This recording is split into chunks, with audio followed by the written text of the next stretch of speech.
தமிழ்நாட்டுக்கு புது டிஜிபி போடாமையே இருந்தாங்க. எப்போது 2021 இந்த எலெக்ஷன் 5 வருஷமாக வந்து போடாமே இருந்தாங்க.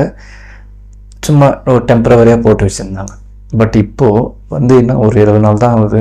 அதுக்குள்ளே பார்த்திங்கன்னா ஒரு புது டிஜிபி மகேஷ் குமார் அகர்வால், அவர் பார்த்திங்கன்னா வந்து 1994 வந்து பார்த்திங்கன்னா பேட்ச் அவர்.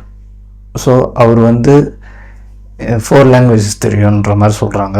இந்த தமிழ், இங்கிலீஷு, அப்புறம் வந்து பார்த்திங்கன்னா ஆங்கில மொழி ஒன்று இருக்குது. இது மாதிரி வந்து ஒரு 4 லாங்குவேஜ் தெரியும்னு சொல்கிறாங்க. ஸோ அவர் இது முன்னாடி எப்படிலாம் இருந்தார் அப்படின்னு பார்த்திங்கன்னா, நிறைய இந்த முதலமைச்சர் பதவியெல்லாம் அவர் வாங்கியிருக்காரு. அந்த கோல்டு மெடல்லாம் நிறைய விஷயங்கள் பண்ணியிருக்காரு.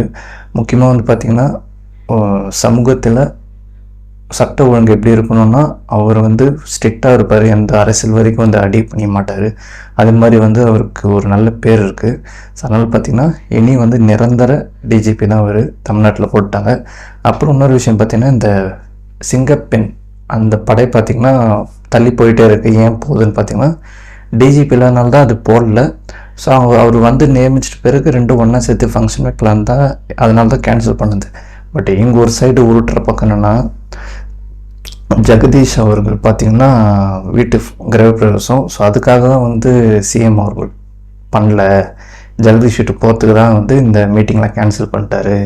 மக்கள் மேலே வந்து நம்பிக்கை இல்லை, மக்கள் வந்து இப்படி தான் ஏமாற்றுவாங்கன்னு சொல்லி ஒரு பக்கம் உருட்டுறது. இன்னொரு பக்கம் பார்த்திங்கன்னா எதிர்கட்சி தலைவர் உதயநிதி அவர்கள் பார்த்திங்கன்னா ஒரு ட்வீட் போட்டிருக்காரு. ஸ்லீப்பிங் மோடில் இருக்கிறீங்க, சட்ட ஒழுங்கு சிரிக்குது, நீங்கள் எல்லாத்தையும் கற்றுக்கிட்டு நீங்கள் எப்போ வந்து அரசியல் பண்ணுறது சிஎம் சார் அப்படிலாம் சொல்கிறாங்க. சரி, இவங்க 5 வருஷம் என்ன பண்ணாங்க நம்ம ஊருக்கே தெரியும், அது தமிழ்நாட்டுக்கே தெரியும் 5 வருஷம் யார் ஸ்லீப் மோட்டில் இருந்தான்னு. ஸோ அதுதான் இவங்க வந்து இப்போ தான் மக்கள் மேலே வந்து ரொம்ப அக்கறை மாதிரிலாம் பண்ணுவாங்க. அதுலேயும் அரசியல் பண்ணுறாங்க, அது வேறு விஷயம். ஆனால் இறந்தவங்களும் மேலேயும் வச்சு அரசியல் பண்ணுறாங்க. பற்றியா ட்வீட் வந்துகிட்டே இருக்குது. ஒரு பக்கம் வந்து எதிர்கட்சி முன்னாள் சிஎம் அவர்கள் வந்து ஒரு ட்வீட் போடுறாரு.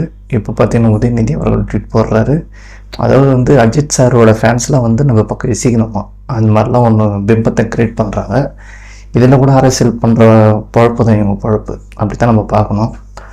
ஸோ மற்றவங்க பண்ணுறதுக்கும் இவங்க பண்ணுறதுக்கும் நிறைய டிஃப்ரென்ஸ் இருக்குது. இதுக்கு மாதிரிலாம் இவங்களாம் பண்ணதே கிடையாது. இது இப்போ தான் ஃபஸ்ட் டைம் வந்து அப்படி அக்கறையாகிற மாதிரிலாம் இதில் வச்சு அரசியல் பண்ணுறது கேவலமான ஒரு செயல். இதெல்லாம் நம்ம அதான் சொல்ல முடியும்.